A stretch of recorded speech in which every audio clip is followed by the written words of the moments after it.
cosa. Vale, esto por aquí, esto por aquí. Vale. Bueno, pues ahora mismo ya estás en el aire. Bienvenido, Paul, aquí a Motor.es. Muchas gracias por pasarte desde Reino Unido, o sea, una hora menos en En las islas, sí. en las islas. Iba a decir, estaba con Canarias. Sí, sí. Nada, Paul, que eres diseñador, eres un experto en todo esto y también pues tienes afición importante por la Fórmula 1 y cuando te aburres pues diseñas Fórmula 1, ¿no? Me han dicho. Sí, sí, eso fue que, bueno, me pillé coronavirus en Navidad, lamentablemente. Además, el día 24 di positivo, así que dije, bueno, pues me voy a poner a hacer esto. Y aquí veis a la obra de arte de aquí nuestro querido Paul. El canal tuyo se llama The Boss Tape, tal y como pone en el coche, ¿puede ser? Sí, así es. Perfecto. Y bueno, un coche también patrocinado por el ayuntamiento de la Val d'Uixó, Sí, exacto. en referencia a Víctor Abad. Y nada, una obra de arte, la verdad, del diseño. De unos coches que, bueno, estamos viendo, te voy a preguntar ya directamente el tema del porpoising, marsopeo, balanceo. A ratos lo vemos en el Mercedes, a ratos no lo vemos. En el Alfa Tauri ahora mismo no lo estoy viendo, qué está pasando en recta, cuando quedan 54 minutos de sesión. ¿A qué se debe todo esto? Que tú seguro que se lo vas a explicar a la gente de forma excepcional. ¿Y qué soluciones tiene a corto plazo?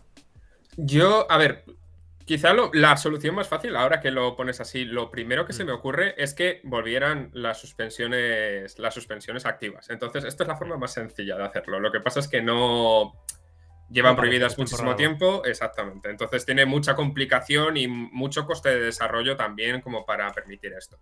Entonces, al final, el marsopeo, lo que pasa que yo soy fan de llamarlo marsopeo en castellano, tal cual, Sí, porque es además, que y nuestra querida Iris Capilla, traductora y yo conocida, vieja conocida en Twitter, creo que inauguró el término y la verdad que estaría bien usarlo por parte nuestra, sí, ese sí. marsopeo. Totalmente, porque es que realmente necesitamos un término nuevo para esto. No es Mm. lo que llamaban cabeceo. El cabeceo es una cosa en el coche y es distinto a esto. Y también rebotes y todo. La cuestión es que esto no tiene un punto de origen en la suspensión, es aerodinámico. Simplemente Sí. el problema que tiene esto es que el coche en recta genera tanta carga que acaba pegándose del todo contra el suelo y al no pasar nada de aire por el fondo plano, deja de generar carga y el coche sube porque rebota de la suspensión simplemente. Y esto es un efecto así que va dándose por toda la recta. Si os dais cuenta, pues tiene quizá una frecuencia un poco más baja que lo que serían unos rebotes normales simplemente por la suspensión porque el circuito esté bacheado o por lo que sea. Entonces, pues soluciones, ya os digo, quizá pasa por una suspensión activa o por lo que llamaban inerter, el famoso mass damper de Renault. Mm. Entonces, todo esto son Se prohibió algo soluciones. parecido en 2014, puede ser. El Sí, sí, Freak sí. o algo así. Uh-huh. El Freak realmente ayudaba o sea, tenía unas suspensiones interconectadas y lo que conseguíamos con esto era que ciertos movimientos del coche en curva, frenada y tal, controlarlos mejor porque las suspensiones eso, estaban conectadas de un lado a otro. Entonces, esto no sé si podría llegar a tener utilidad en esta forma. No sería tan caro de desarrollar como lo otro, pero no sé si podría llegar a solucionar este problema. Y luego parece que algunas como Mercedes y Ferrari sí que están viendo un poco de mejora al poner tirantes en el fondo plano, es decir, al hacerlo un Lo poco más hemos estado rígido. viendo. Uh-huh. Lo que pasa es que no sé si esto será la solución, porque también se decía que McLaren no estaba tan afectada por ello porque todo el borde del fondo plano era ligeramente flexible. Pero te pregunta por aquí Tibu, dice, perdonad mi ignorancia, ¿en qué consistía el mass damper? No sé si lo dice de broma, porque hay bastante broma con esto en Twitter, porque al final siempre acaba saliendo al final. Y la cuestión es que el mass damper era simplemente, vamos a decir, un peso suspendido por dos muelles, de una forma muy sencilla. O sea, esto es muy esquemático, lo estoy explicando. Que lo que consistía era que parte de la inercia del coche se fuera simplemente a este peso y entonces mitigara un poco las vibraciones y todos los Y problemas. hacer que las ruedas estuvieran en contacto con el suelo siempre, ¿cierto? Que aquellos Exacto. coches colgaban de vez en cuando. Mantenía también más la carrocería a una altura constante. Es Mm. un poco el efecto porque me acuerdo, porque era aquella época también cuando salió, porque el Mass Damper data de 2005, de esta época. Entonces, era también un poco cuando estaba el tenis más de moda, cuando empezó a ganar Nadal y tal, y en las Mm. raquetas se ponía el antivibrador abajo, Sí. que era un añadido de goma y tal, Pues básicamente es un poco esa idea. Son elementos que se llevan parte de la vibración para que no se lo coma el resto del sistema. Pues Tibu, con eso queda explicado. Dice David Plaza, que es también el responsable de técnica aquí en Motor.es, que quizá un inverter solucionaría el problema, pero que no entiende muy bien por qué la FIA los ha prohibido. Y tampoco entiendo yo cómo con estos coches, que a priori son más pesados y que tienen las llantas de 18, y con todo el tema del efecto suelo, han simplificado más las suspensiones esta temporada. Cosa que también está produciendo estos problemas, parece. Claro, creo que sería muy beneficioso, porque al final los equipos están llevando suspensiones que son más rígidas. Últimamente los Fórmula 1 no iban tan rígidos como iban hace un tiempo, básicamente porque beneficiaba un poco a la tracción y todo esto ir un poquito más blandito. ¿Qué pasa? Que con el fondo plano, queriéndolo llevar a una altura más constante, lo que necesitan es eso, es tener una altura más constante y una suspensión más dura para conseguirlo. El problema de esto es que, claro, todas estas vibraciones, todo esto se lo come más el piloto y el coche. Entonces, un inverter efectivamente ayudaría muchísimo. Y no creo que sea una solución tan complicada ni que traiga tanto de cabeza a los equipos. Creo que se prohibió en su momento porque algunos sacaban mucha ventaja de ello, pero no, o sea, no le veo ningún problema ni de seguridad, ni de tampoco un coste de desarrollo altísimo. Y me parece que puede ser una solución relativamente económica para esto del porpoising, sí. Ayer, por ejemplo, el Haas lo subieron muchísimo de atrás, que había prácticamente una ardilla debajo del suelo, y bloqueaba mucho el coche por esta pérdida de carga. El Mercedes creo que también lo subieron por la tarde. Hoy no sé, no me he fijado exactamente, pero parece que rebota menos. El Alpine ha estado probando. O sea, cada uno está probando diferentes soluciones. Incluso Ferrari ha hecho unos cortes en el suelo. Mercedes está probando con tirantes. Y bueno, cada uno está haciendo lo que puede. Veremos. ¿Tú crees que de aquí a una semana, Paul, van a conseguir todos solucionar sus problemas? Muchas gracias, perdona, Benegasi, por el follow. Bienvenido al canal. No creo que lo lleguen a solucionar. Y de hecho, no sé si es tan crítico. O sea, al final están perdiendo. Sí, es un problema que se da mucho en recta y se dará en curvas muy rápidas, pero no sé hasta qué punto quieren solucionarlo, porque ahora mismo, si no tiramos por las suspensiones, una de las soluciones que hay, como has dicho, es subir el coche para que no sea tan crítico a la hora de que no llegue a tocar el suelo del todo y no pierda carga de repente. Pero no sé si quieren eso, porque a cambio de eso están perdiendo carga aerodinámica máxima. Entonces puede ser un problema eso. Paul, te voy a preguntar, ya que veo a Alonso, ¿tú crees en el plan? ¿No crees en el plan? ¿Ves al Alpine capaz de ser competitivo este año o ves que están teniendo demasiados problemas? Pues por ahora es eso, o sea, es lo de siempre. En los test no se puede sacar conclusiones de los tiempos, pero lo que sí que hemos visto es que han tenido problemas de fiabilidad. Entonces, eso es quizá la única conclusión clara que se puede sacar. Dijeron desde un primer momento que se suponía que ellos habían optimizado el motor para sacar la máxima potencia posible a costa un poco de la fiabilidad. Entonces, por ahora no nos han mentido, ¿no? Entonces, no sé si a nivel de rendimiento conseguirán llegar a estar tan arriba como los demás. No parece que tengan un coche quizá tan extremo ni que tenga tantas cosas. Bueno, ya vemos el Mercedes, por ejemplo, sin pontones, muy entre comillas, porque pontones tiene realmente. Ahora te preguntaré sobre ello. Sí, claro, pero no sé, no me parece un coche un poquito más convencional, que no tiene por qué ser malo, simplemente quiere decir que los conceptos son conceptos más normales y que ya se llevan más aprendidos, entonces tienen más experiencia, no tiene por qué ser malo. De momento, no sé cómo ves tú el tema de los rendimientos de los equipos. ¿A quién pondrías por delante? Tal cual está la cosa, claro. Pues es que, claro, lo de ayer de Haas nos dio un poco la idea de que esto no tenemos ni idea. Nadie está apretando absolutamente. Entonces es un poco difícil decir nada ahora mismo. Es lo que te digo, al final.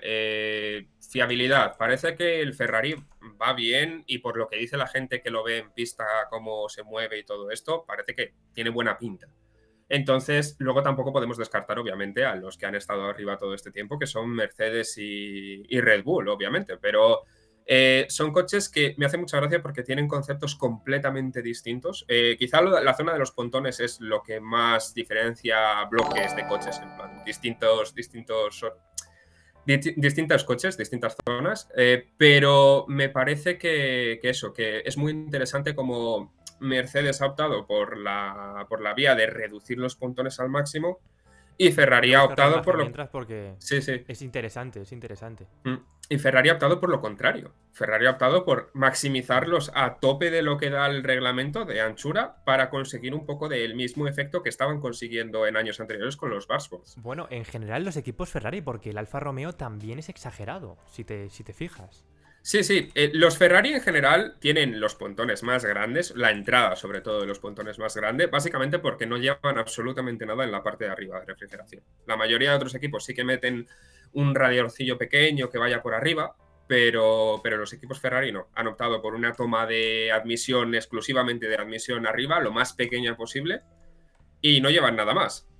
Entonces, es normal que en los pontones lleven un poquito más de refrigeración. Que va bien, no hay problema, porque, claro, porque como por ejemplo en Ferrari en sí han optado por estos pontones tan voluminosos para sacar el aire lo máximo posible hacia afuera, pues tienen sus ventajas el hecho de haber utilizado esta estrategia, que también tiene ventajas a nivel de centro de gravedad. Sí, mira, estoy poniendo ahora la imagen del Mercedes porque la verdad que han hecho un trabajo excepcional. Dicen que no es nada estructural en comparación con el coche de la semana pasada, bueno, de hace 2 semanas, sino que es algo simplemente de carrocería. Pero bueno, vemos cómo han aprovechado la estructura de impacto para carenarla, evidentemente, y poner Sí. unos deflectores, apoyar también el retrovisor, y luego vemos una entrada de aire ridícula, la verdad que es ridícula y que recuerda también a coches de los años 70, 80 con esas mini entradas pequeñas. Sí, de todas formas, hay que tener en cuenta que los coches de aquella época llevaban tan poca entrada de aire es porque eran atmosféricos. O sea, los coches con turbo generan muchísimo más calor a nivel de motor. Necesitan estar más refrigerados. Entonces, esto es importante. Realmente la toma de aire no es tan pequeña. Si os dais cuenta, se abre un poquito más abajo. Pero lo que sí que han reducido mucho es el volumen interno de los pontones. Porque al final de área, esa entrada de aire... Sí, la del Ferrari, por ejemplo, es más grande, pero simplemente es que está puesta en una dirección que nos es más natural. Claro, diferente. Exacto. O Y sea, que al esta final es lo mismo la entrada, dices. no es la misma, pero sí Me refiero, pero que... Sí, sí, que sí. está como girado. Sí, exacto. Entonces, si por ejemplo el extra de la toma de admisión que va arriba, o sea, lo que tiene a los lados de la toma de admisión en sí, el Mercedes, se lo añades esa área a la entrada de los pontones, pues tienes la del Ferrari más o menos. Entonces, no creo que anden tan lejanos en entrada de aire. Lo que ya digo, sí que ha reducido muchísimo el Mercedes es todo el volumen que viene detrás, porque al ponerla en vertical, pues eso, se puede meter ahí más al borde. Tiene un concepto que es súper radical y han optado por intentar intentar hacer funcionar el fondo plano lo mejor posible, a costa de todo lo demás en el coche, quizá. Entonces, si lo consiguen hacer funcionar, me parece que tienen algo interesante entre manos. El problema es que parece que por ahora está claro que no lo han conseguido hacer funcionar. Estábamos viendo antes, no sé si te has conectado, a la retransmisión, una batalla entre Gasly y Hamilton que ha durado varias vueltas, del orden de 4 o 5, y han estado muy parejos luchando con DRS. En su día hablamos tú y yo del tema de estos coches, de cómo levantaban más la estela, de cómo sí que se veía plausible la reducción de las turbulencias, y con esto que hemos visto en pista, ¿crees que se está consiguiendo? Yo creo que un poco sí. Como digo, los coches en principio no tienen... O sea, han conseguido, por ejemplo, en el concepto que hice yo, no pensé en intentar sacar tanto aire hacia afuera como sacaban los coches antes, y que era parte de este problema, y como sí que está haciendo, por ejemplo, el Ferrari con los pontones con esa forma. Entonces, el Ferrari, por ejemplo, yo creo que va a ser un coche de los más difíciles de seguir. Pero dentro de esto, mucho más sencillo de seguir que otros años. Sí, sí, eso está claro. Puede tener que ver también con la velocidad de los monoplazas de este año, que ayer estuvimos haciendo un análisis de tiempos y son más parecidos los tiempos ahora mismo a 2014 que otra cosa. Están ahora mismo... no recuerdo los tiempos de test, pero sí que sé que el 27.2 es el récord de circuito absoluto. No se va a llegar, creo, ni de lejos a esos registros. Pero sí que es posible que en quali la semana que viene estemos en 31 medios. ¿La velocidad de los monoplazas influye en la batalla que puedan dar? Es decir, ¿coches más lentos implican más y más torpes implican mejor batalla? Yo creo que también eso depende de dónde se consiga esa velocidad. Claro, ahí tú has dado la clave, en que son más torpes. Entonces, si tenemos tiempos que podrían llegar a ser semejantes a los de años anteriores, dependiendo del circuito también eso, porque depende del tipo de curva y tal, creo que ahí está la clave, porque al final en curva rápida estos coches en principio podrían llegar a ser más rápidos. Y en curva lenta está claro que por el peso y un poco por otras cosas son más lentos. Entonces, en curva lenta nunca ha habido problema para seguir, porque ese no es el problema es aerodinámico. Así que si en curva rápida estamos diciendo que toda esta normativa se ha hecho para eso, pues puede que sí que veamos luchas más cercanas, simplemente por eso, porque estamos solucionando el problema en la zona que hacía falta. No, me asusta el hecho de, yo qué sé, de que si esto es muy acusado en una carrera, a la hora de salirte de la estela o en frenada, el coche pierde estabilidad, haya accidentes o yo qué sé, los pilotos acaben con problemas en el cuello. Es muy extraño, la verdad. Y miedo me da porque Bahrein no es un circuito extremadamente bacheado. Pero Silverstone, yo recuerdo unos años que se quejaron mucho. Sí. Mónaco va a ser terrible. O Singapur va a ser un horror. Pero bueno, al final es eso. Yo creo que también depende mucho. Obviamente, si el coche tú lo desestabilizas con un bache de estos, va a empezar este efecto mucho más sencillo. Entonces, habrá que verlo. También en estos circuitos es verdad que en principio, quitando Silverstone, obviamente, no se alcanzan velocidades tan altas. Quizá no sea tan grave el problema. Pero en Silverstone el problema es que esto se va a dar en curva, porque tienen curvas muy rápidas. Claro, me da miedo Cops. Es que puede ser. Así que, no sé, veremos a ver, porque también es verdad que igual para Silverstone pues ya tienen este problema bastante solucionado, o si ha dado problemas más serios, quizá lo veamos. Mira, pregunta ahora mismo en el chat, dice, ¿creéis que el siguiente paso de la Fórmula 1 en el futuro reglamento, que está previsto al menos en motores para 2026, es intentar hacerlos más ligeros? Hombre, yo creo que debería ser la prioridad. Para mí sí. Cortar la distancia entre ejes. Sí, exacto. O sea, yo para mí... es un problema también dimensional al final, el de la lucha. No luchan más los coches porque son gigantes y no caben tanto en la pista. Es tan sencillo como eso, o sea. Marcos. ¿Pero tú crees que hay margen para reducir peso y distancia entre ejes con el tema de los motores híbridos actuales? Ese es el problema. Yo creo que está muy complicado. O sea, a ver, se puede reducir un poco. Claro, se puede reducir un poco. Y de hecho, se rumorea que el único equipo que estaba por debajo del peso mínimo, que querían subir ahora, era Alfa Romeo, precisamente porque tiene un coche bastante corto entre ejes. Correcto, y creo que les han subido 3 kilos. 3 kilos han dicho, sí. Entonces, pues hay que verlo hay que verlo. Pero yo creo que si Alfa Romeo tenía un coche más ligero simplemente por el hecho de ser más corto, pues yo creo que es algo a estudiar, ¿no? Pero al final es lo que dices tú. Con todos los elementos, no sé si se puede llegar a tener un coche mucho más corto. Sí que es verdad que cuando se empezó la era híbrida eran más cortos. O sea, los han ido alargando por temas aerodinámicos. Sí. Desde 2017, aquel reglamento de aerodinámica máxima, han crecido una barbaridad los coches. Claro, tan sencillo porque ampliar el área de fondo plano venía genial porque amplías tal cual la carga aerodinámica. O sea, es que es así. Entonces, sinceramente, me parece que sí, que los coches se deberían hacer más cortos por normativa, más ligeros, pero lo de la ligereza no tiene que ir por lo de ser más cortos, porque al final mucho del peso de este año a mayores no es porque sean más grandes los coches, porque no son más grandes, de hecho son un pelín más pequeños. Sí, unos 10-15 centímetros. ¿Puede ser? En el caso del Mercedes, sí, pero el Mercedes era más largo y creo que han reducido eso. Andaba por ahí, como unos 15 centímetros de batalla. Entonces, realmente el problema va porque este año se ha incrementado mucho el peso, parte por las ruedas, que son mucho más grandes, no solo las llantas, la rueda en general es más grande, como por refuerzos en el chasis a nivel de seguridad. Sí, parte de seguridad. Es un poco difícil argumentar que recortemos, o sea, pues no se puede argumentar que recortemos en seguridad. Así que si no es a costa de eso, es un poco complicado volver atrás con lo del peso. Y además, estos coches, la gente me preguntaba el otro día, dice, el cockpit parece muy raro, ¿no? Porque la barra de dirección antes, la pared era recta, ahora es como que hay una curva, y es que el cockpit es más grande, está pensado para que los pilotos quepan bien, también en esa línea de que los pilotos ahora con el tema de que todos están lastrados no tengan que adelgazar mucho para pues todos estos temas de peso.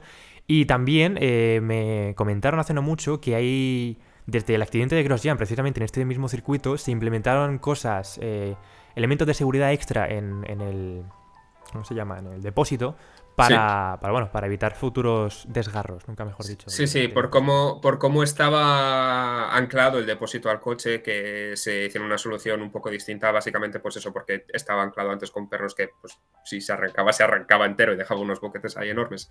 Así que básicamente esa es la idea. Yo creo que es eso, es complicado, es complicado.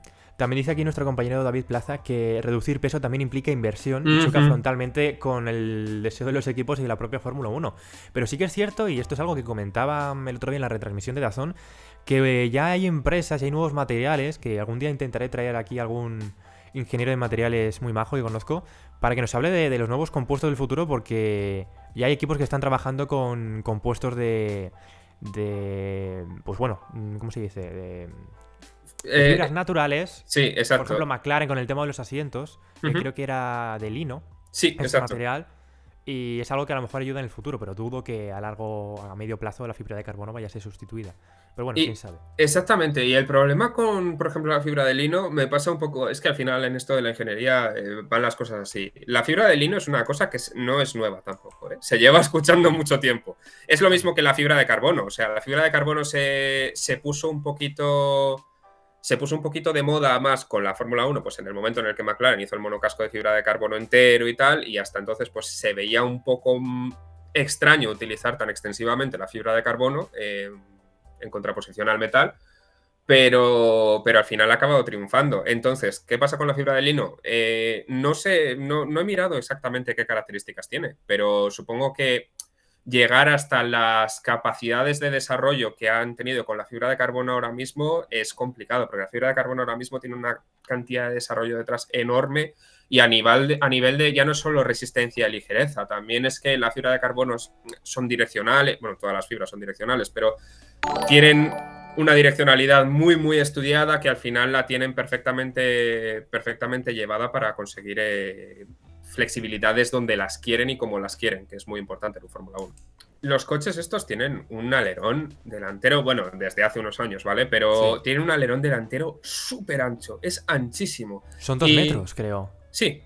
Entonces, van hasta todo el ancho del coche y yo creo que el hecho de recortar un poquito el alerón delantero ayudaría bastante simplemente a la hora de meter el morro y meter el coche, porque sería mucho más sencillo, a nivel dimensional simplemente, o sea, de no jugártela a reventar el alerón delantero.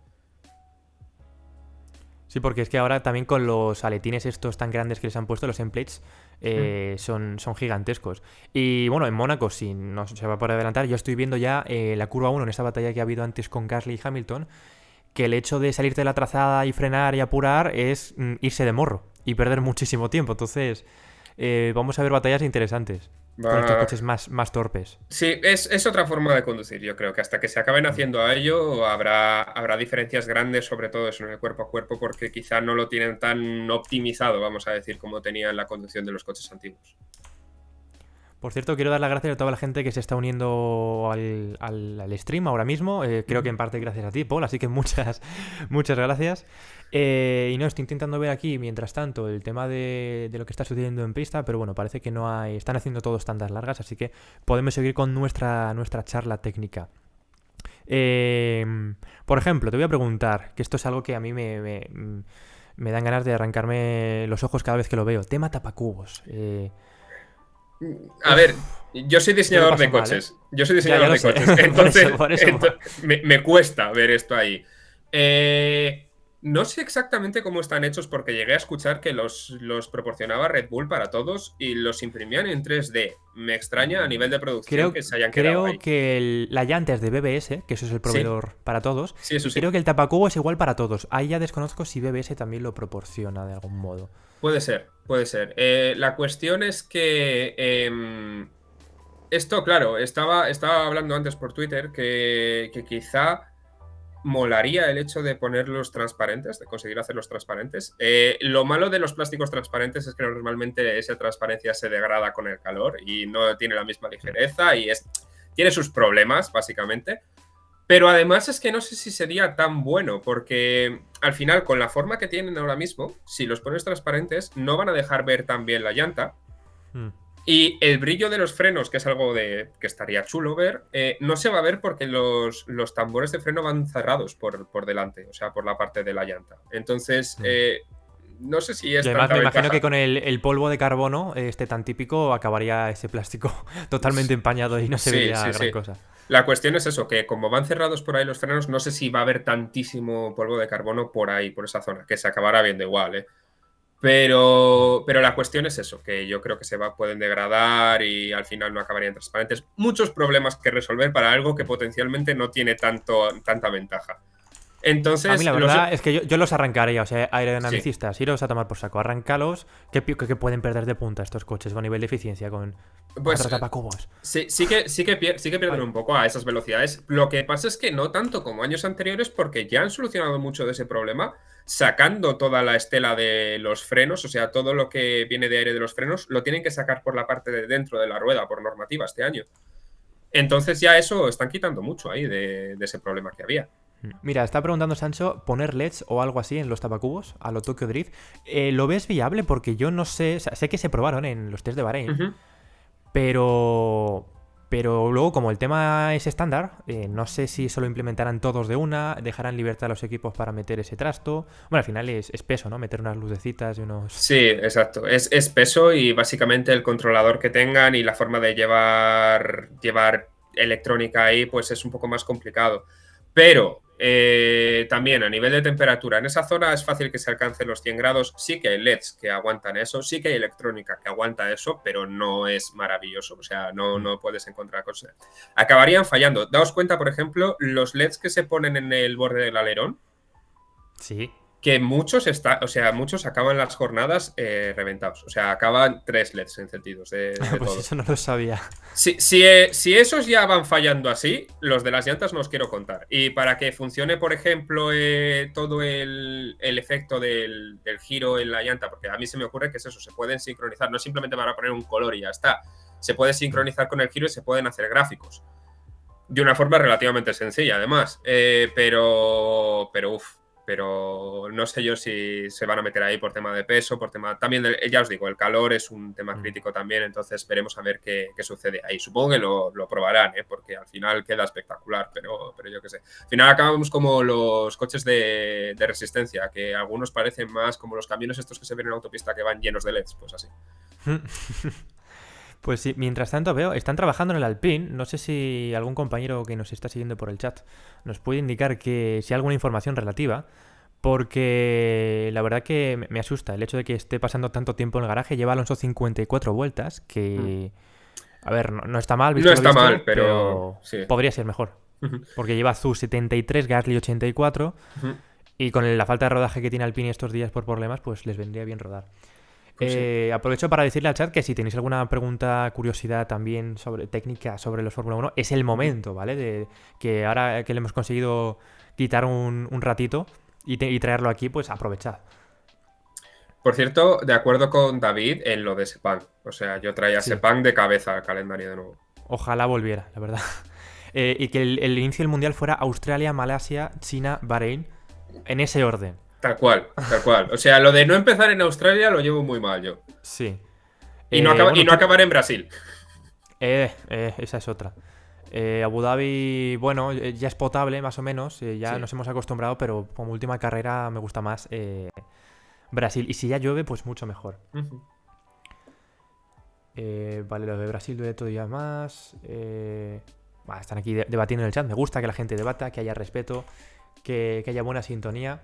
Mientras consulto las redes sociales por si hay algún tipo de información de última hora. Igots, muchas gracias por el follow y por unirte a este stream. Estamos aquí con toda una eminencia del diseño y que además sabe un montón de Fórmula 1. Pero un montón. ¿Tú crees, ahora que estoy viendo aquí fotos técnicas de los coches, por aquí y por allá, que en cuanto se vislumbre qué concepto es el mejor, todos los equipos van a copiarse, entre comillas, y vamos a ver diseños más parecidos? ¿O que va a continuar esta diferenciación tan chula en los coches? Porque sí que es cierto que ahora ves un Red Bull y lo ves de una forma, ves un Alfa Tauri, lo ves de otra forma, ves un Ferrari y lo ves de otra forma, y es algo muy chulo que se veía en el pasado y que creo que mola. Pero me da miedo que con el paso del tiempo, incluso este mismo año, se puedan parecer todos mucho a nivel visual. Este año lo dudo. Este año ya cada uno tiene su concepto y el hecho de modificarlo es bastante fastidiado. Por ejemplo, lo que decía antes del Aston Martin, que tiene un concepto tan fuerte, no, ese no puede adoptar otro estilo de pontones o tal, porque es que ya está, va por ahí. Sí que pueden, si ven que tienen un coche muy subvirador, por ejemplo, porque está todo en el fondo plano y quizás no han conseguido hacer funcionar el fondo plano delante tan bien, quizá podrían sacrificar un poquito de ese alerón delantero tan alto que tienen y bajar un poquito más y generar un poquito más de carga ahí a costa de eficiencia. O sea, no sé si les va a salir bien eso. Entonces, eso es un ejemplo. Pero, por ejemplo, mira, los pontones de Red Bull, que ya les han metido hoy una especie de recorte extra, que es muy interesante porque esa forma nueva que le han metido ahí, ese mordisco nuevo, va a ayudar a bajar el aire hacia abajo, hacia el fondo plano, un poquito más, de una forma más extrema, pero además también a sacarlo hacia afuera. Entonces yo creo que puede ser muy interesante. Estoy poniendo yo una imagen de unos que tengo de los test, que así con parafina, pero los han variado. Creo que hoy, que trajeron las piezas ayer. Pregunta por aquí, Tibo, dice, yo tengo una pregunta. De todas las innovaciones que has visto este año, Paul, ¿qué es lo que más te ha sorprendido? ¿Los pontones de Mercedes o Williams? ¿Las suspensiones de Red Bull? ¿La tapa motor cóncava y sexy de Ferrari? El sexy lo he puesto yo de mi cosecha, ¿vale? No le hice la pregunta.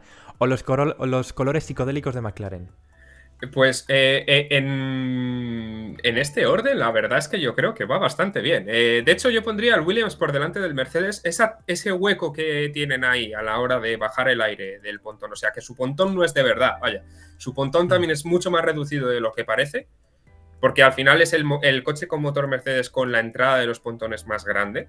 ¿Por qué? Porque un tercio de esa entrada no es entrada para el motor, es simplemente para dejar pasar el aire a través del pontón. Entonces me parece una idea muy buena, muy, muy buena.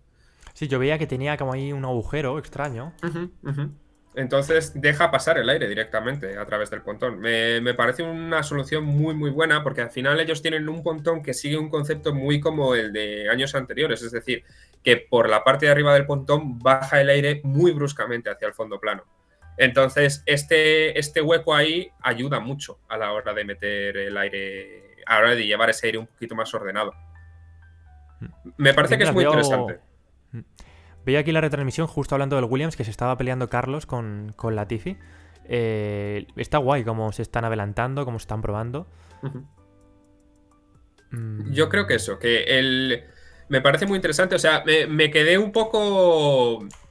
Al final, el concepto que hice, ya digo, sigue mucho cosas de años anteriores. Entonces, claro, al ver los coches nuevos. Referencias. Claro, al ver los coches nuevos dije, joder, por esto no estoy en ningún equipo de Fórmula 1, ¿no? Porque al final no se me ha ocurrido nada de todo esto. Entonces, pues sí, ya digo, el tipo de pontones que lleva Aston Martin me parece chulísimo, es una idea muy buena, pero no sé si conseguirán hacerla funcionar. Alfa Romeo lleva más o menos la misma idea, es decir.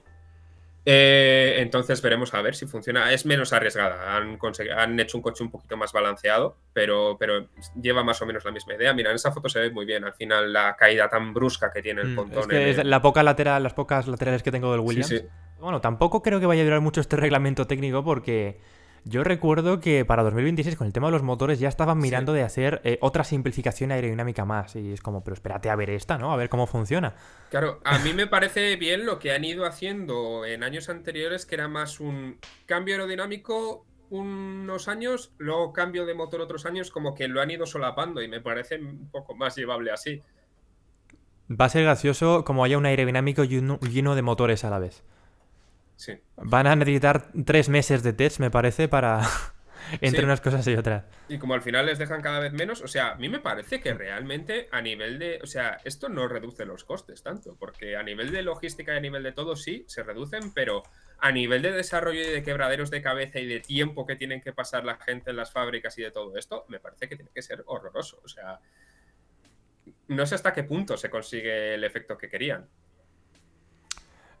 Pues yo tampoco, la verdad. Mira, sobre reglamentos te voy a preguntar de motores, porque no sé cuál es tu opinión sobre la generación de unidades de potencia actual. En 2026 se van a quitar el MGUH, que tantos problemas estaba dando, y que no han conseguido al final los fabricantes implementarlo en los coches de calle. Seguramente de esto nos puedas alumbrar el camino. Pero bueno, van a hacer una simplificación y a mí lo que me interesa es saber si van a poder aumentar el régimen de revoluciones, que es algo que estaría muy bien de cara al sonido. Pues la cuestión es que a mí me parece mal que quiten el MGUH, porque me parece que es un avance y que ya lo tenían muchos. Sí, o sea, a mí también. O sea, no va a favor de coste, porque sí que es verdad que se deja de desarrollar esta pieza, entonces sí que ahorramos un poco, pero es que es una pieza que ya estaba desarrollada, entonces lo que puedes Ya. hacer es congelarla por completo.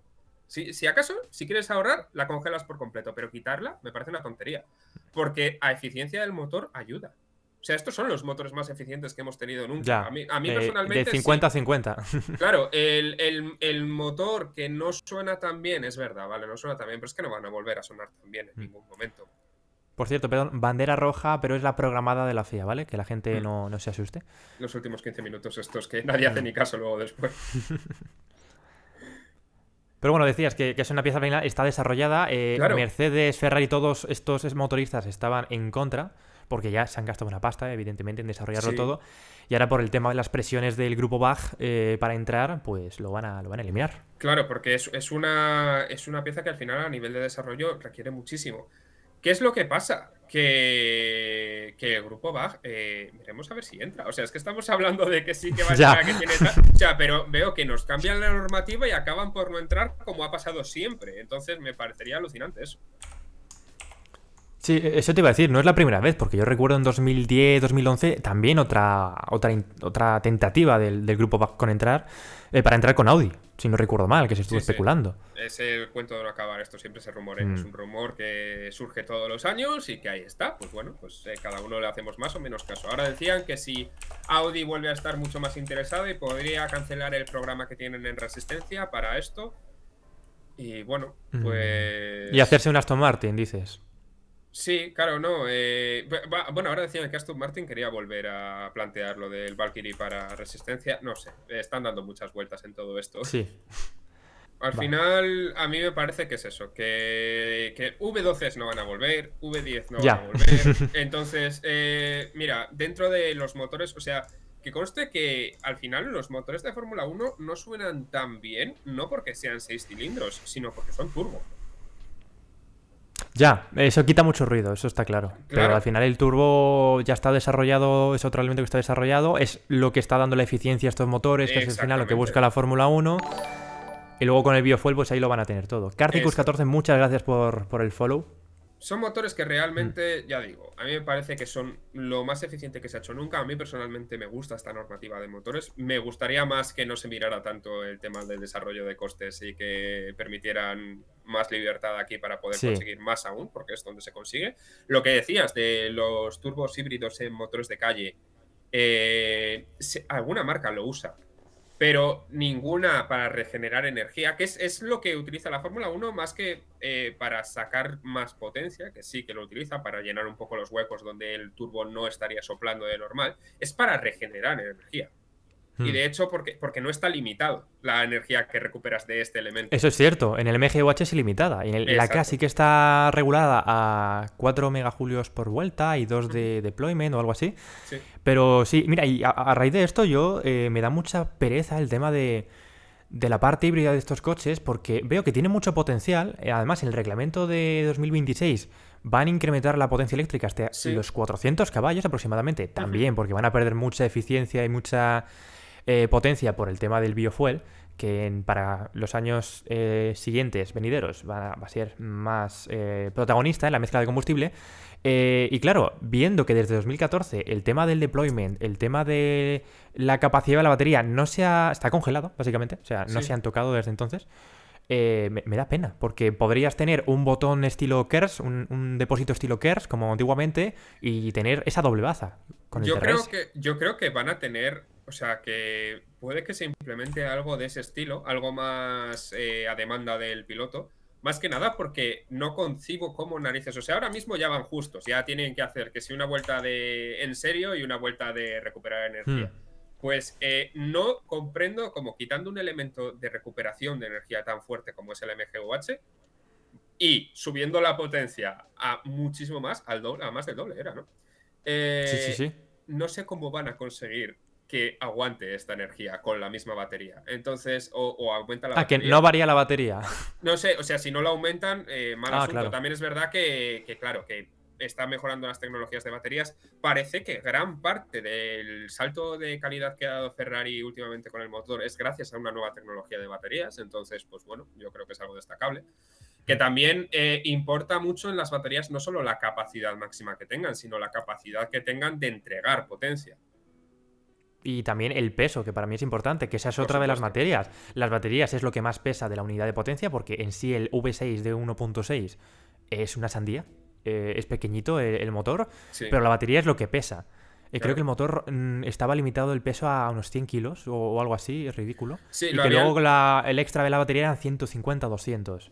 La cuestión es que no, o sea, son coches que los motores estos son más pesados de lo que podría ser solo el bloque en sí, por lo que digo, porque al final los motores turbos generan muchísimo calor, necesitan mucha refrigeración. Lo que pierdes de tamaño de motor lo ganas un poco por refrigeración. Entonces, al final, pues es eso. Pero, pero bueno, al final es lo que dices. Estamos metiendo un poco más de peso a nivel de baterías y a nivel de sistema eléctrico, que es obviamente mucho más pesado que la parte térmica. En un coche de calle me refiero, o sea, en un Fórmula 1 Mm. pues al final está limitado por tamaño porque no tiene una batería que quieren que dure como en un coche de calle. Pero yo creo que es algo interesante, que se podrían buscar balances un poco distintos, ¿no? O sea, algo Sí, que. o invertir, o sea, congelar toda la parte térmica y toda la parte de la K a la H y centrarse en las baterías para reducir el peso, que además es algo que interesa mucho en el mercado de calle. Eso es algo que tú Exactamente. sabes, que yo sé también por lo que he probado y lo que grabo aquí como otro punto es, que es algo terrible. Yo he probado un Mercedes EQS que tiene 1000 Nm de par, ¿vale? Pero pesa 2850 kilos, que son una tonelada más que la versión de combustión. Sí, Entonces, sí, claro, o ahí hay sea, otro... yo además es que en coches de calle, en los coches que tengo, me he marcado el peso máximo yo para mí, que se me hace pesado si no, en 1400 kilos. Entonces estoy fastidiado a la hora de comprarme Estás un coche nuevo. fastidiado. O sea, estoy muy fastidiado, pero bueno. Aprovecho para lanzarte la invitación por si te quieres pasar otro día en el programa de producto y coches de calle que se va a hacer aquí en Motor.es, porque seguro que puedes contar cosas muy interesantes y debatir con nuestros compañeros que también saben mucho, porque puede ser muy interesado, así que, o sea, muy interesante, así que te tendemos la mano por esta parte. Pues bueno, Y sí. dice David Plaza, dice que te agradece, bueno, que nos agradece traer a alguien que sepa de técnica de verdad y que no solo lo aparente.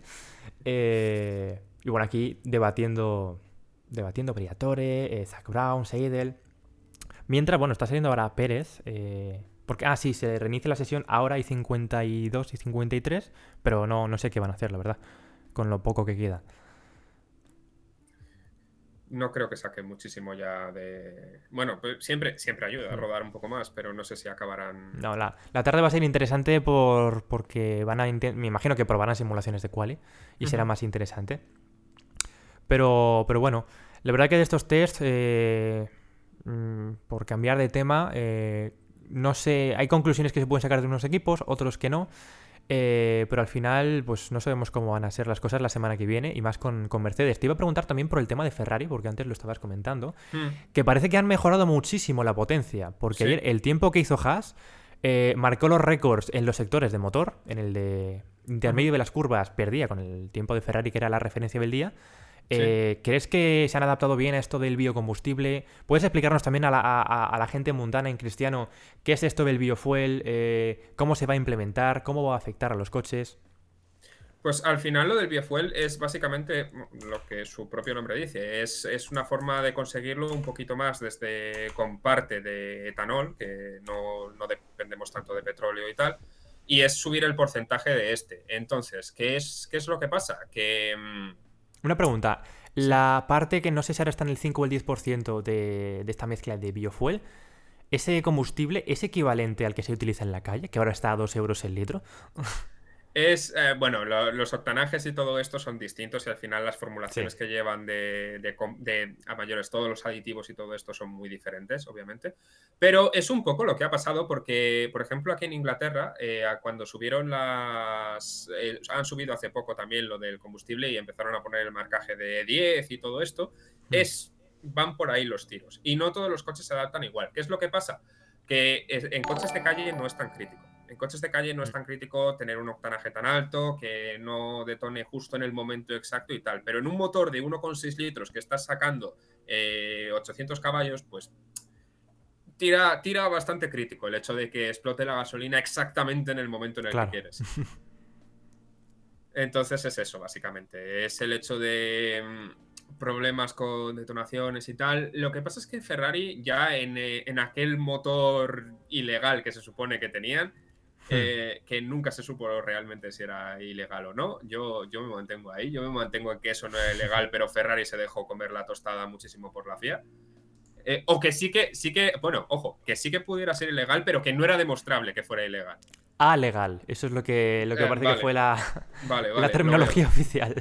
Lo veo. Entonces, me parece que ahí Ferrari se dejó comer la tostada por la FIA completamente, pero bueno.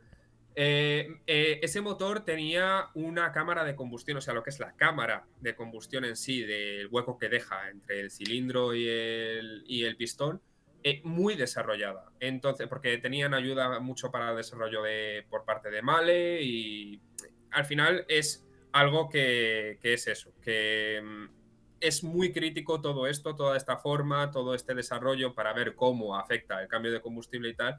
Y Ferrari siempre ha estado un poquito a la vanguardia de todo esto, tanto eso, con la ayuda de Male a la hora de desarrollar los pistones y todo esto, como Shell siempre ha estado detrás. Ferrari metiendo mucha pasta y metiendo mucho desarrollo. Entonces yo creo que eso es algo bastante interesante. Mira, comenta aquí David Plaza un artículo de motor.es del tema de la gasolina E5, E10, E85. Yo la verdad que tengo una moto, le echo a 95, le echo a 98, no noto diferencia, así que No, voy a ir a 95 más ahora. además es que si no tiene una gestión electrónica que sea capaz de diferenciar entre uno y otro, no vas a notar absolutamente nada. Y Tiene mucha muchos. electrónica, pero vamos, no dudo que yo me entere, también mm, como piloto.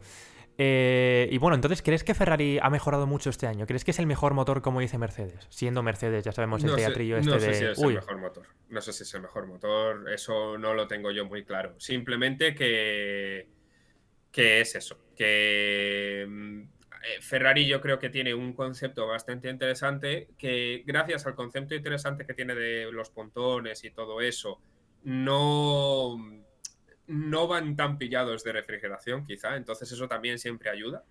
hmm. Sí que puedes Y, tener un poco más de drag por tu concepto, pero el motor va más... Pero es que no creo que tengan más drag, porque al final el drag extra que tienen en la parte de delante del pontón, que La reducen está, luego con ese valle, puede ser. están sacando el aire hacia afuera y están quitándose todo el drag que tendría el aire a ir directamente hacia la rueda trasera. Que es el problema que pueden tener en Mercedes ahora mismo. O sea, irónicamente, el Mercedes, por no tener pontones, quizá tiene más drag. Mira, sería muy gracioso, la verdad. Muy gracioso que, bueno, yo recuerdo estos días de, bueno, ya sabes cómo van las redes sociales, presentan un concepto Ujú, y directamente, buah, Mercedes 8 veces campeones del mundo, esto ya está hecho y es como, bueno, vamos a esperar ujú. a que los equipos trabajen. Mira, David Plaza hace una apuntación aquí, un apunte que es verdad que no sé si me he expresado antes bien, que no tiene nada que ver el octanaje con el porcentaje de etanol. O sea, simplemente va por separado. Lo que pasa es que quizá antes lo he Mm. dicho de tal forma que parecía que sí, pero es un apunte importante a hacer. Son cosas de los que saben, la verdad. Yo he hecho lo más barato posible y ya me despreocupo. En la Fórmula 1, pues veremos qué pasa. Aunque sí que es cierto que van a perder un poquito de potencia cada año calorífica por el tema este Sí, sí, sí. del biofuel. ¿Tú crees que se va a conseguir el tema de en 2030, creo que era, de que la gasolina sea 100% no de, o sea, artificial, petróleo artificial? Puede ser. A ver, desde luego, si quieren empujar en ello, lo conseguirán. Luego, las ventajas o desventajas que pueden tener, pues eso ya lo veremos. Mm. Pero bueno, se acabarán adaptando a ello. Y lo bueno es que si la Fórmula 1 empuja para esto, es mucho desarrollo que tienen hecho. Pues sí, mira, nos dice Sadaluk, da igual la foto que elijas, el Ferrari es el monoplaza más bonito de la parrilla. Pues mira, esta foto es mía y la verdad que estoy orgulloso de cómo me salió aquí el Sí, sí. barrido. Aprovecho para preguntarte, ¿cuál es el coche más bonito para ti? Visualmente, ¿el Ferrari puede ser? ¿El Aston Martin has dicho antes? Pues tengo un problema. Tengo un problema con lo de la estética, porque tengo por un lado la parte de estéticamente las decoraciones, y sí, he de decir que probablemente la de Ferrari sea la más bonita. Pero de formas como tal, el Ferrari no me entusiasma. O sea, el hecho de que los pontones sean tan voluminosos, a mí me gustan más los pontones más ceñiditos, más tal, y quizá de formas, mi coche más bonito sea el Williams. Pues seguramente muchos coinciden contigo porque la verdad que el Williams a mí me resulta un coche muy bonito. Le faltan alguna pegatina además, o sea, se nota que están Sí, sí, los sí. pobres faltos. Por eso digo que a nivel si me pones las formas del Williams con la decoración del Ferrari, ya está. Yo, ese coche para mí.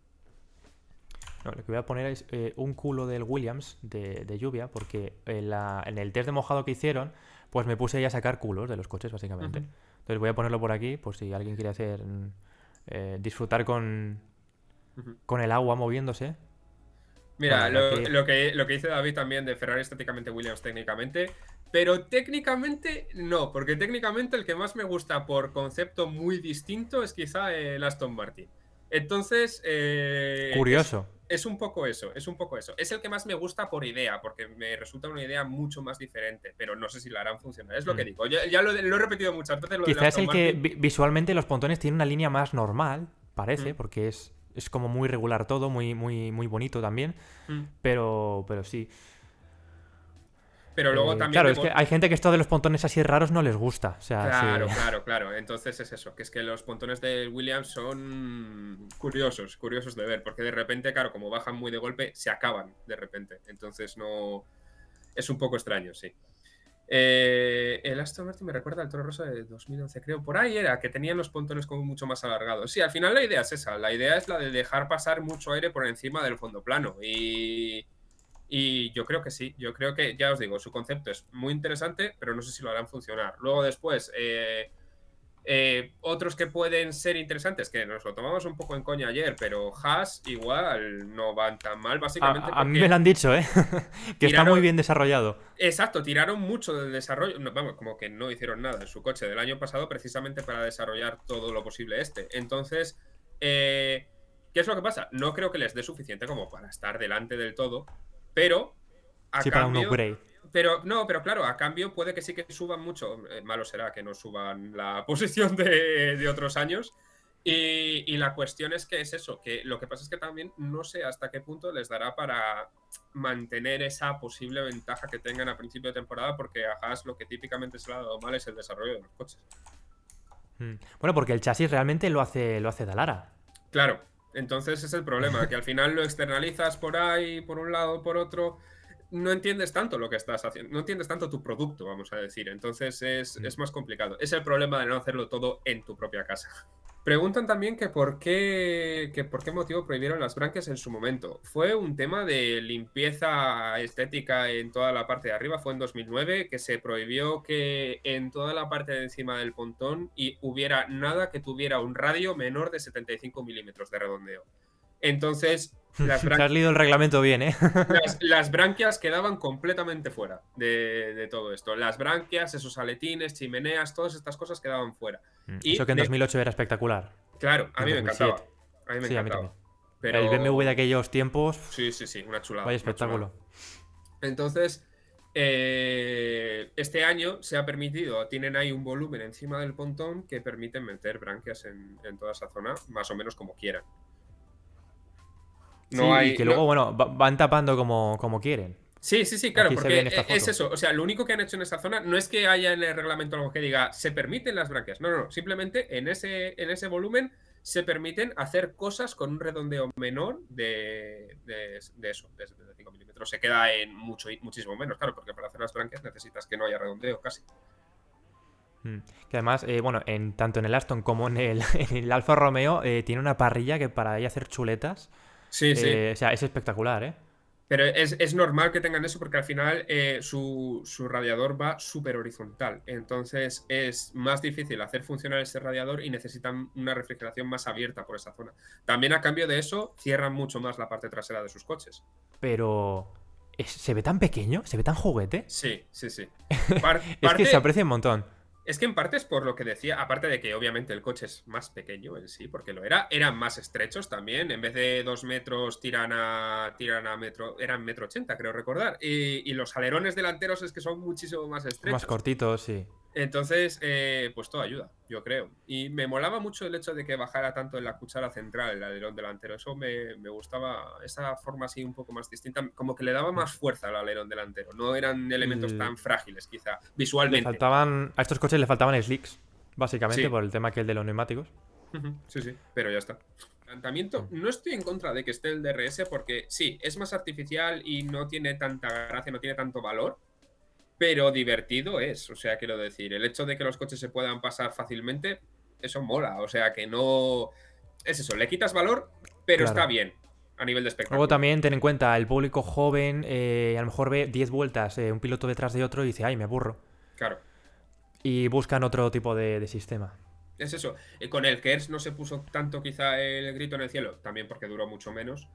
Y era A mí me esencialmente lo gustaba mismo. mucho, ¿eh? Me gustaba muchísimo la gestión. Ostras, yo he Sí. visto onboards de Alonso famosísimas de guardarse tal para tal curva, en la salida mítica de España 2011 que vacía el botón, Italia también tiene otra salida espectacular, adelantamientos donde, uy, no tengo DRS, pero vacío el KERS en la recta, o sea, era un sistema muy chulo para la carrera y a nivel de pilotaje creo que lo disfrutaban mucho. Quizá tiene la gracia esa de lo que dices tú, la gestión de dónde aplicar esa potencia extra. Entonces, yo creo que eso es algo importante y que si lo Ahora hacen, si lo existe, meten pero es bien, mucho... claro, Ahora claro. existe, o sea, tiene el botón, Ferrari tiene el botón K1, Ujú. cada equipo lo llama de una forma y tienen no sé, en los simuladores, quien lleva Assetto Corsa lo sabe cómo funciona. Y Sí, existe, pero no es tan visual. Ni Claro, mucho menos. y no es quizá tan bestia el efecto, porque la cuestión del Kers era que era como un boost muy grande en un momento dado. Y ahora el MGUK, aunque esencialmente sí, es lo mismo, es el mismo cacharro,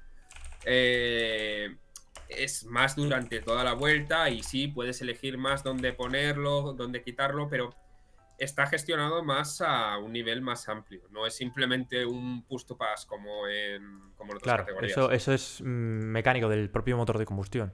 Ujú. Pues a ver qué preguntan. Ah, bueno, el tema del neutroviraje, si era para calentar. Bueno, no, Alonso lo que hacía era, con aquellos Michelin, tiraba el volante, el neumático vibraba, lo sentía directamente en el volante, que es uno de la problemática que tuvo el año pasado para adaptarse, porque el Renault barra Alpine, ¿vale? Venía con una dirección asistida muy blandita y él no sentía el neumático. Y entonces a nivel técnico lo que hicieron fue cambiarle ese ajuste, ese setup para que pudiera sentir mejor la dirección. Y a partir de ahí parece que pegó un incremento importante en nivel. Mm. Em, Comentan en dice el una... chat lo de botas, Sí, te iba que, también a comentar. que claro, más que botas, a mí esto me interesa por el que precisamente era este su punto fuerte, que es Hamilton, que era el punto fuerte que seguía muy bien al coche de delante, le daba igual, era como que obviaba el hecho de que el coche perdiera carga, era en plan, a mí me da igual, esto yo sigo Mm. al coche de delante perfectamente. A Hamilton eso, le iba muy bien el hecho de seguir el coche de delante de cerca. ¿Qué es lo que pasa? Igual con esta normativa a todos se le da mejor y entonces pues fantásticamente, o igual a él como ya se le daba bien se le da mejor aún, es que no lo sé, o sea, no lo podemos saber, es lo que te Mm. digo, que no podemos decir, buah, pues a este en principio se le adapta mejor el estilo de conducción, porque igual precisamente para adaptarse mejor de base no va más allá de eso, entonces veremos a Mm. ver a quién le puede ir mejor o no. Mira, te preguntan por aquí si Alonso puede tener una ventaja con el tema de las 18 pulgadas por el tema del WEC. No sé si estructuralmente son tan parecidas a la hora de eso, de verlos, porque me da la sensación de que los neumáticos en sí siguen teniendo un poco más de balón, o sea, siguen teniendo un poco más de goma que los del WEC. Me da Mm. esa sensación. Entonces, no sé si van a parecerse tanto. Sí que es verdad que Alonso es eso, ha conducido con unos neumáticos como son esos, que al tener menos perfil, el neumático, son un poco más críticos a la hora de encontrar el agarre, son un poco distintos, se comportan un poco diferente a cómo Claro, la se suspensión comportaban los tiene de un papel 13. más importante porque tiene Sí. menos balón, entonces Eh, está ahí complicado. son distintas cosas. Entonces, Alonso quizá es eso, que puede aprender, o sea, como que tiene más experiencia en distintos tipos de neumáticos. Pero vamos, que es básicamente el hecho de que todo depende a cómo se adapte cada uno, de lo rápido que se adapten y ya está. Porque igual, sí, Alonso se adapta muy rápido, pero es lo que digo antes, que no llega a sacarle tanto partido porque se adapta muy rápido, pero no llega al tope del límite de rendimiento. Entonces, pues quién sabe. Es que esto es muy difícil de ver. La temperatura mínima de funcionamiento sea de 70 grados para todos los compuestos, que esto es algo que hasta el año pasado eran de 85 por lo menos hasta 110 los compuestos más blandos. Ujú. ¿Cómo puede afectar esto? Pues quizá les dará, o sea, eso es un indicativo de que son más versátiles los neumáticos, ¿no? O sea, Mm. de que al final se pueden utilizar en un rango más amplio. Eso siempre está bien y depende, a ver, dependiendo de lo que queramos conseguir, pero que va a dar menos comportamientos erráticos, que es un poco lo que decía Pirelli. O sea, que van a ser neumáticos más estables y más predecibles. Veremos a ver si esto implica también que se desgastan antes o que se desgastan más tarde. Pero bueno, que puede ser eso, que quizá no haya un cliff tan extremo al final de la vida del neumático y sea una degradación más estable, más normal. Entonces veremos cómo se desarrolla todo esto, pero es un poco difícil de decir. Lo único que nos indica Mm. esto del cambio de temperatura es que han cambiado el compuesto, está claro. Así que bueno, ya si otro día quieres pasarte, estás invitadísimo. Porque la verdad que se aprende mucho contigo, ¿eh? No tengo muchísimo tiempo, ya lo sabes, pero Ya, bueno, ya lo sé, ya. pero me lo he pasado bien, la verdad. O sea, sí que si fuera por mí, sí que volvería. Y nada, podéis seguirle en sus redes sociales, que es Paul a veces compro peces. O sea, Paul Santos, eso es un acrónimo, es un nombre artístico. Realmente se Sí, llama sí. Paul a veces compro peces. Voy a poner un segundo aquí tus redes para que la gente que no te conozca pueda ir directamente a tu Ujú. perfil a seguirte. Y luego a lo mejor, además, tiene vídeos de coches que habla del diseño de un coche de otro. Se pone con una tablet super pro que tiene a hacer dibujitos. Hace diseños de coches y los arregla a los que no les gustan. O sea, es espectacular el canal de Paul. Ahí tenéis su perfil de Twitter. E incluso también linkeado el canal de YouTube de Post Tape.